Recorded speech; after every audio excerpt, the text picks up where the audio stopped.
আসসালামু আলাইকুম রহমতুল্লাহ। মানব জীবনে অসুস্থতা কেবল একটি কষ্ট নয়, বরং এটি আল্লাহর পক্ষ থেকে আসা একটি পরীক্ষা এবং গুনাহ মাফের অন্যতম মাধ্যম।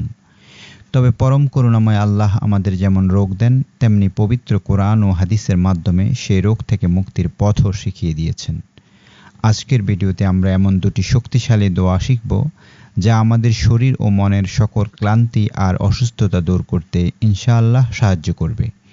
এর মধ্যে একটি হলো সেই মিরাকল দোয়া, যা পাঠ করে হযরত আইয়ুব আলাইহিসসালাম দীর্ঘ 18 বছরের কঠিন রোগ থেকে মুক্তি পেয়েছিলেন। আর অন্যটি স্বয়ং প্রিয় নবীজি সাল্লাল্লাহু আলাইহি ওয়াসাল্লামের সেই শেখানো সেই আমল, যা তিনি অসুস্থতা থেকে শেফার জন্য সব সময় পাঠ করার পরামর্শ দিতেন। আপনার বা আপনার আপনজনের সুস্থতার জন্য আজকের এই দোয়াগুলো সহিহ উচ্চারণে শিখুন এবং গভীর বিশ্বাসের সাথে আমল করুন। ইনশাআল্লাহ আল্লাহ তাআলা আমাদের সবাইকে পূর্ণ সুস্থতা ও নিরাপত্তা দান করবেন। হযরত আইয়ুব আলাইহিসসালামের দোয়া, রব্বি আন্নী মাসসানি আদ-দুররু ওয়া আনতা আরহামুর রাহিমিন, যার অর্থ, হে আমার পালনকর্তা, আমি কষ্টে পড়েছি আর আপনি তো সর্বশ্রেষ্ঠ দয়ালু।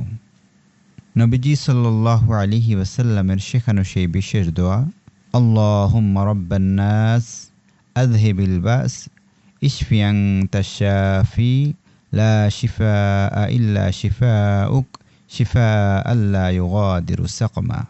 অর্থ, হে আল্লাহ, মানুষের প্রতিপালক, আপনি এই কষ্ট দূর করে দিন, আপনি আমাদের সুস্থতা দান করুন, আপনিই একমাত্র সুস্থতা দানকারী, আপনার সুস্থতা ছাড়া আর কোনো সুস্থতা নেই। আমাদের এমন সুস্থতা দান করুন যা কোনো অসুস্থতাকেই বাকি রাখে না।